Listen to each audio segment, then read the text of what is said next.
Mahalla yettiligining xulosasiga asosan ushbu oilalar ham kambag'allik chegarasidagi oila toifasiga kiritilishi mumkin bo'ladi. Reyestrga kirish uchun belgilangan tartiblarimiz bor, ya'ni murojaat qilish tartibi. Ijtimoiy reyestrga kirish bo'yicha ariza berdi, lekin uni arizasi rad etildi. Aynan mana shu holatda fuqaro qanday yo'l tutishi mumkin? Ijtimoiy iqtisodiy ahvoli yaxshilangunga qadar oila o'sha reyestrda bo'lib turishadi.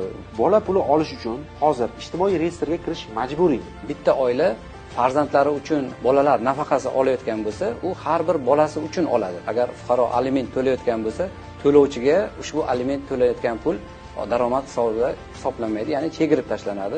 Qaysi mamlakatda migrant bo'lganiga qarab ularga daromad hisoblanadi. Masalan, bu yerdan bir oyda 100 million daromad oladigan bo'lsa, u yerda masalan 10 million, 20 million olishi mumkin.